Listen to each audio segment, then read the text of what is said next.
નમસ્કાર વિદ્યાર્થી મિત્રો, આજે આપણે સૌપ્રથમ આનુવંશિકતાનો રંગસૂત્રીયવાદ તેની ચર્ચા કરીશું. તો આનુવંશિકતાનો રંગસૂત્રીયવાદ વર્ણવો.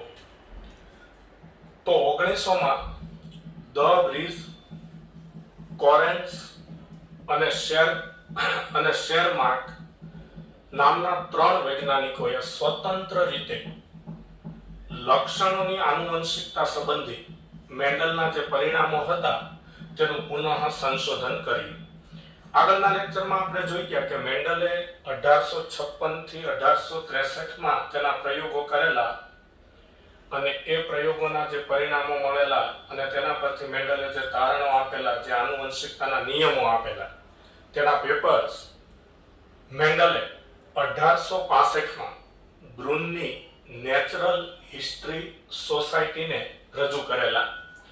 પરંતુ 1865 થી 1900ની સાલ સુધી મેન્ડલના કાર્ય અજાણ રહેલા. તેના પર કોઈ ધ્યાન ના આપ્યું. તેના કેટલાક કારણો આપણે આગળના લેક્ચરમાં જોઈ ગયા. પણ 1900ની સાલમાં ધ બ્રીઝ, કોરેન્સ અને શેરમાર્ક આ ત્રણેય વૈજ્ઞાનિકોએ સ્વતંત્ર રીતે લક્ષણોની આનુવંશિકતા સંબંધી મેન્ડલના પરિણામોનું પુનઃ સંશોધન કર્યું. માઇક્રોસ્કોપીની ટેકનિકમાં પ્રગતિ થઈ, એટલે અલગ અલગ ટેકનિક માઇક્રોસ્કોપમાં આવી અને શક્તિશાળી માઇક્રોસ્કોપ ધીમે ધીમે સંશોધન પામ્યા. એટલે માઇક્રોસ્કોપીની ટેકનિકમાં પ્રગતિ થવાથી કોષ વિભાજનનો અભ્યાસ શક્ય બન્યો. એટલે 1900ની સાલ પછી માઇક્રોસ્કોપ ડેવલપ થયા. તેના કારણે કોષ વિભાજનની ક્રિયા વૈજ્ઞાનિકો માટે સમજવી સરળ બની. કોષ વિભાજનની ક્રિયાનો અભ્યાસ શક્ય બન્યો. રંગસૂત્રોની શોધ થઈ. રંગસૂત્રો, જેને રંગકાય પણ કહેવાય.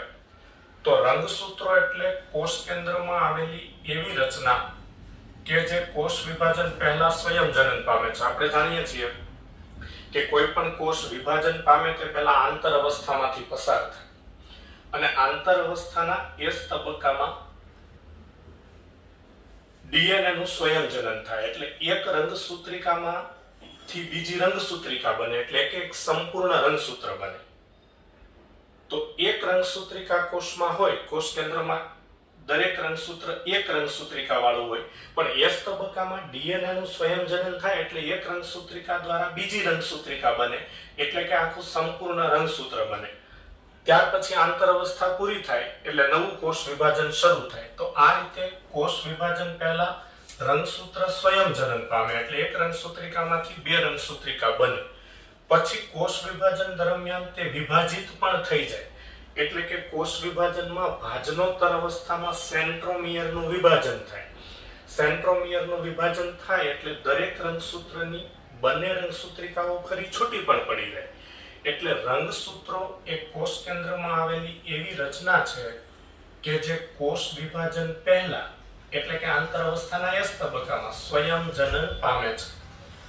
અને પછી એટલે કોષ વિભાજન શરૂ થાય ત્યારે કોષ વિભાજન દરમિયાન ભાજનોત્તર અવસ્થામાં તે વિભાજિત પણ થઈ જાય છે. 1902 સુધીમાં અર્ધીકરણ દરમિયાન રંગસૂત્રોની હલનચલનની ગતિનું જ્ઞાન પ્રાપ્ત થઈ ગયું હતું. એટલે 1902 સુધીમાં વૈજ્ઞાનિકોએ અર્ધીકરણનો અભ્યાસ કરી લીધેલો. એટલે જાણવા મળેલું કે અર્ધીકરણ થવાને કારણે રંગસૂત્રો જોડમાંથી છૂટા પડે છે અને દરેક પ્રજનન કોષમાં રંગસૂત્રની એક જોડ, રંગસૂત્રની દરેક જોડમાંથી એક રંગસૂત્ર દાખલ થાય છે. પરંતુ કોઈ પ્રજનન કોષમાં રંગસૂત્રની આખી જોડ દાખલ થતી નથી. તો 1902 સુધીમાં અર્ધીકરણ દરમિયાન રંગસૂત્રોની હલનચલનની ગતિનું જ્ઞાન પ્રાપ્ત થઈ ગયું હતું. એટલે કે પ્રજનન કોષોની ઉત્પત્તિ સમયે અર્ધીકરણ થવાથી પ્રજનન કોષોમાં દરેક જોડનું એક રંગસૂત્ર આવે છે, પરંતુ આખી જોડ આવતી નથી.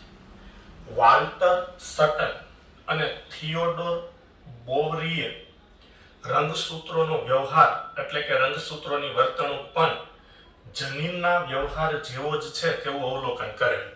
તો વાલ્ટર સટન અને થિયોડોર બોવરી, એટલે ટૂંકમાં આપણે નામ યાદ રાખીએ તો સટન અને બોવરીએ રંગસૂત્રોનો વ્યવહાર જનીનના વ્યવહાર જેવો છે તેવું અવલોકન કરેલું. એટલે મેન્ડલ જેને કારકો કહેતા, જેને આજે આપણે જનીનો કહીએ છીએ, તો આપણે જાણીએ છીએ કે મેન્ડલના મત મુજબ પ્રજનન કોષોના નિર્માણ સમયે કારકો એટલે કે જનીનો જોડમાંથી છૂટા પડે તો અર્ધીકરણ થવાથી પ્રજનન કોષના નિર્માણ સમયે રંગસૂત્રો પણ જોડમાંથી છૂટા પડે.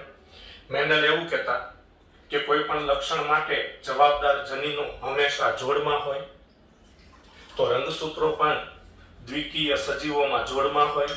એટલે સટન અને બોવેરીએ રંગસૂત્રોનો વ્યવહાર જનીનના વ્યવહાર જેવો જ છે તેવું અવલોકન કરેલું. તેમણે મેન્ડલના નિયમોને રંગસૂત્રોની હલનચલનની ગતિવિધિ દ્વારા સમજાવ્યા. એટલે કે જે રીતે જનીનો વર્તન કરે છે મેન્ડલના નિયમ મુજબ, કારકોના વિશ્લેષણનો નિયમ, કારકોના મુક્ત વિશ્લેષણનો નિયમ, તેમ રંગસૂત્રો પણ વર્તન કરે છે. રંગસૂત્રોની આ હલનચલનની ગતિવિધિ દ્વારા તેમણે સટન અને બોવેરીએ મેન્ડલના નિયમો સમજાવ્યા, જે કોષ વિભાજનની પ્રક્રિયામાં રંગસૂત્રોની વર્તણૂકને ધ્યાનમાં રાખીને સમજી શકાય.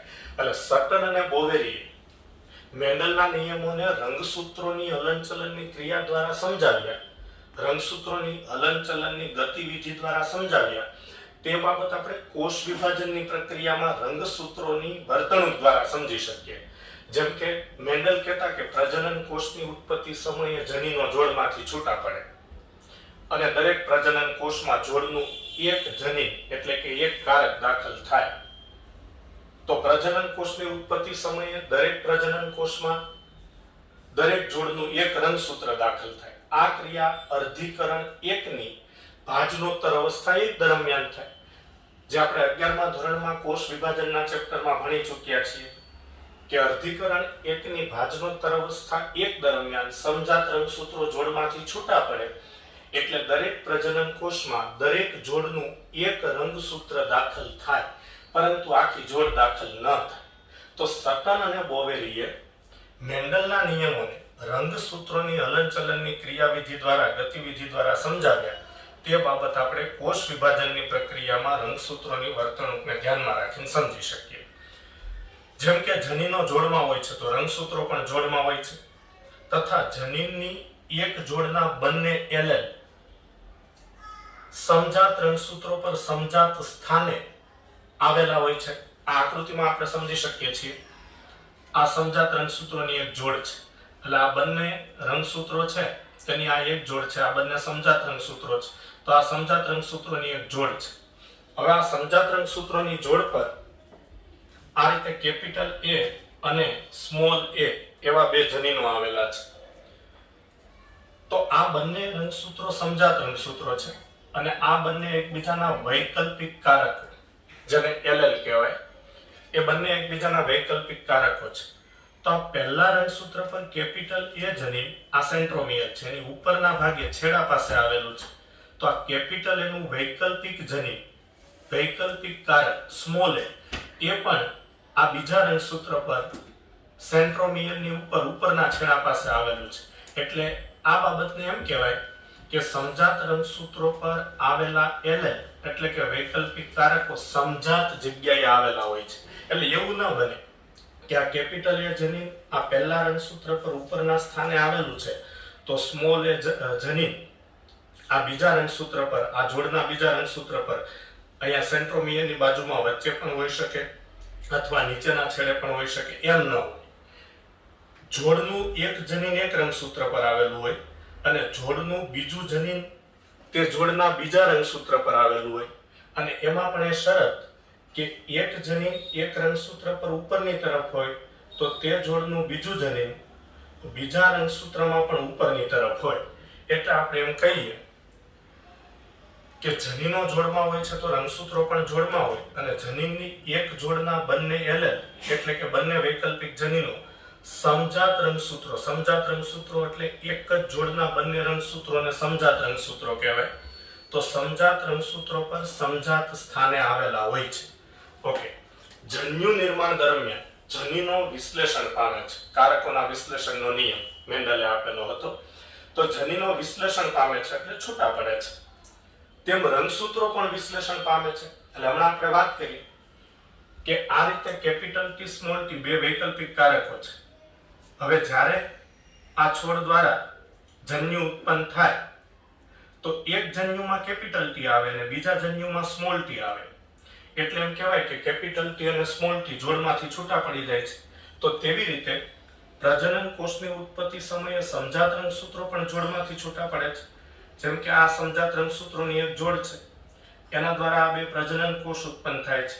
તો એક પ્રજનન કોષમાં એક રંગસૂત્ર આવે છે અને બીજા પ્રજનન કોષમાં જોડનું બીજું રંગસૂત્ર આવે છે. ભાજનોત્તર અવસ્થા એક દરમિયાન સમજાત રંગસૂત્રો જોડમાંથી છૂટા પડે તે ઘટનાને ડિસજંક્શન પણ કહેવાય.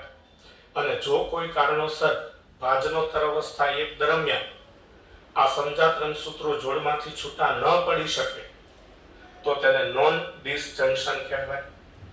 તો જન્યુ નિર્માણ દરમિયાન જનીનો વિશ્લેષણ પામે છે તેમ રંગસૂત્રો પણ વિશ્લેષણ પામે છે, તથા જનીનોની અલગ અલગ જોડ એકબીજાથી સ્વતંત્ર રીતે વિશ્લેષણ પામે છે તેમ રંગસૂત્રોની એક જોડ બીજી જોડથી સ્વતંત્ર રીતે વિશ્લેષણ પામે છે.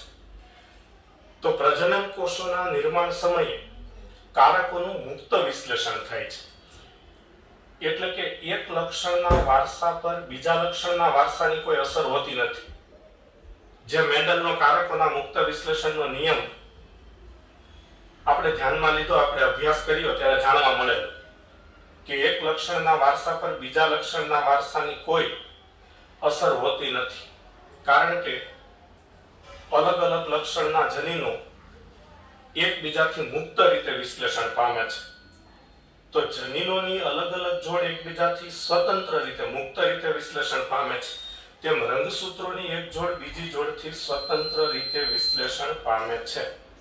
સટન અને બોવેરીએ એવો તર્ક રજૂ કર્યો કે અર્ધીકરણની ક્રિયામાં રંગસૂત્રો જોડ બનાવે અને અલગ થાય ત્યારે તે પોતાની સાથે કારકોને લઈ જાય છે, એટલે કારકોનું વિશ્લેષણ થાય છે. એટલે અર્ધીકરણની ક્રિયામાં રંગસૂત્રો જોડ બનાવે તો અર્ધીકરણની પૂર્વ અવસ્થા એકમાં ઝાયગોટિન પેટા અવસ્થામાં સમજાત રંગસૂત્રો એકબીજાની નજીક આવી અને જોડ બનાવે, જે ક્રિયાને આપણે સાયનેપ્સિસ કહીએ છીએ. અને પછી ભાજનોત્તર અવસ્થા એકમાં એ સમજાત રંગસૂત્રો જોડમાંથી અલગ થાય. પણ સમજાત રંગસૂત્રો જોડમાંથી અલગ થાય ત્યારે જનીનો રંગસૂત્રો પર આવેલા હોય ત્યારે એ રંગસૂત્રો પોતાની સાથે પોતાના પર રહેલા કારકોને સાથે લઈ જાય, એટલે રંગસૂત્રોનું વિશ્લેષણ થવાથી કારકોનું વિશ્લેષણ થાય છે. દાખલા તરીકે આ આકૃતિ છે, એમાં સમજાત રંગસૂત્રોની એક જોડ છે અને આ સમજાત રંગસૂત્રોની બીજી જોડ છે, એટલે આ ભાજના અવસ્થા 1 ની આકૃતિ છે. એટલે અહીંયા સમજાત રંગસૂત્રો બે હરોળમાં કોષના વિષુવવૃત્ત પર ગોઠવાયેલા છે. હવે જ્યારે ભાજનોત્તર અવસ્થા 1 આવે ત્યારે આ બંને સમજાત રંગસૂત્રો અને આ બંને સમજાત રંગસૂત્રો જોડમાંથી છૂટા પડી જાય, એટલે ઉપરના બે રંગસૂત્રો આ ત્રાકતંતુ ટૂંકા થાય એટલે ઉપર જતા રહે અને નીચેના બે રંગસૂત્રો આ ત્રાકતંતુ સંકોચાઈને ટૂંકા થાય એટલે નીચેના ધ્રુવ પર આવતા રહે. એટલે દાખલા તરીકે આ રંગસૂત્ર પર કેપિટલ એ જનીન હોય, કેપિટલ એ જનીન, અને એનું વૈકલ્પિક કારક સ્મોલ એ આ બીજા રંગસૂત્ર પર હોય, તો જ્યારે આ બે રંગસૂત્રો આ બંને સમજાત રંગસૂત્રો જોડમાંથી છૂટા પડે ભાજનોત્તર અવસ્થા 1 દરમિયાન ત્યારે આ કેપિટલ એ અને સ્મોલ એ જનીન પણ જોડમાંથી છૂટા પડે, કારણ કે જનીનો એટલે કે કારકો રંગસૂત્ર પર આવેલા હોય છે. તો કારકો રંગસૂત્ર પર આવેલા હોય છે, જનીનો રંગસૂત્ર પર આવેલા હોય છે, એટલે જ્યારે ભાજનોત્તર અવસ્થા 1 માં સમજાત રંગસૂત્રો અલગ થાય ત્યારે તે રંગસૂત્રો પર રહેલા જનીનો પણ અલગ થઈ જાય, એટલે કારકોનું વિશ્લેષણ થાય. સટને રંગસૂત્રોના વિશ્લેષણને મેન્ડલના સિદ્ધાંતો સાથે જોડ્યા, જેને આનુવંશિકતાનો રંગસૂત્રીયવાદ કહેવાય છે. એટલે આનુવંશિકતાનો રંગસૂત્રીયવાદ એવું સમજાવે છે કે આનુવંશિકતા માટે એટલે કે પિતૃના લક્ષણો સંતતિને વારસામાં મળે તે માટે રંગસૂત્રો જવાબદાર છે, કારણ કે જનીનો રંગસૂત્રો પર આવેલા હોય છે. એટલે આ બાબતને આનુવંશિકતાનો રંગસૂત્રીયવાદ કહેવાય છે. નવો સવાલ જોઈએ. Thomas hunt મોર્ગને T.H. મોર્ગને શા માટે તેના પ્રયોગો માટે ડ્રોસોફિલા ફળમાખી પસંદ કરી? તો આપણે આનુવંશિકતાના રંગસૂત્રીયવાદની ચર્ચા કરી, જે સટન અને બોવેરીએ દર્શાવ્યો છે. તો સટન અને બોવેરીએ આનુવંશિકતાનો રંગસૂત્રીય વાદ રજૂ કર્યો છે તેની પ્રાયોગિક સાબિતી એટલે કે સટન અને બોવેરીએ જે એવી રજૂઆત કરી કે આનુવંશિકતા માટે રંગસૂત્રો જવાબદાર છે. મેન્ડલ એવું કહેતા કે આનુવંશિકતા માટે કારકો એટલે જનીનો જવાબદાર છે અને જનીનો રંગસૂત્ર પર આવેલા હોય. એટલે સટન અને બોવેરીએ એવું દર્શાવ્યું કે આનુવંશિકતા માટે જનીનો જવાબદાર છે. તો આનુવંશિકતા માટે જનીનો જવાબદાર છે જેને આનુવંશિકતાનો રંગસૂત્રીય વાદ કહેવાય. આ બાબત થોમસ હન્ટ મોર્ગને પ્રયોગો દ્વારા સાબિત કરી.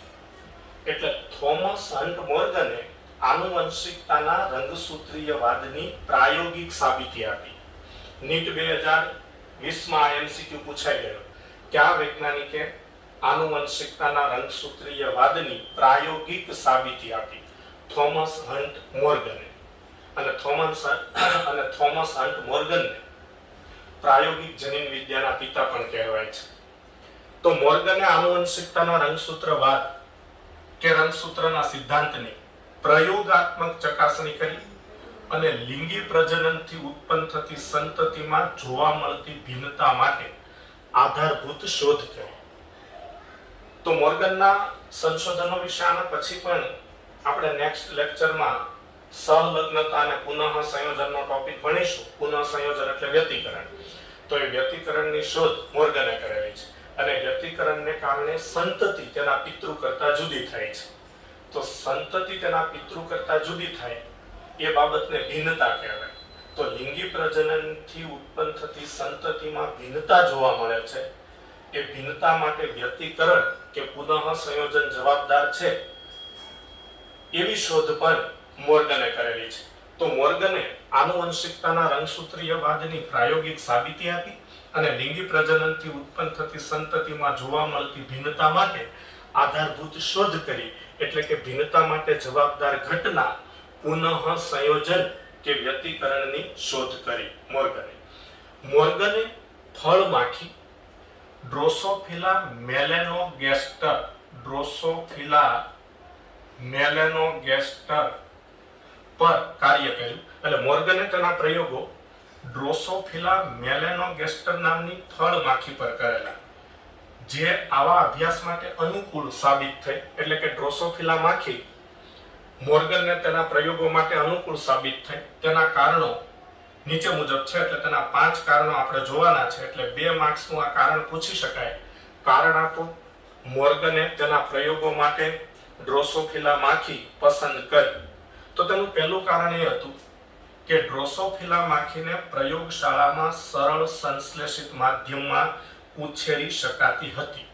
એટલે કે ડ્રોસોફિલા માખીઓને પ્રયોગશાળામાં સહેલાઈથી ઉછેરી શકાતી હતી. ડ્રોસોફિલા પોતાનું જીવન ચક્ર 2 અઠવાડિયામાં એટલે કે 15 દિવસમાં પૂર્ણ કરે છે. એટલે પ્રયોગો કરીને ઘણી બધી પેઢીઓ મેળવવાની થાય તો પણ તારણો કાઢવા માટે વધુ પડતો લાંબો સમય લાગે નહીં. કારણ કે ડ્રોસોફિલાનું જીવન ચક્ર ટૂંકું છે, 15 દિવસનું છે. એટલે કે 2 અઠવાડિયાનું છે. એટલે ડ્રોસોફિલા તેનું જીવન ચક્ર 2 અઠવાડિયામાં પૂર્ણ કરે છે. ડ્રોસોફિલામાં એક જ મૈથુનથી માખીઓની વિપુલ સંતતિ ઉત્પન્ન થાય છે તથા તેમાં સ્પષ્ટ લિંગભેદ જોવા મળતો હતો. એટલે ડ્રોસોફિલા મોટી સંખ્યામાં નવી સંતતિઓ ઉત્પન્ન કરે છે અને ડ્રોસોફિલા માખી એકલિંગી પ્રાણી છે.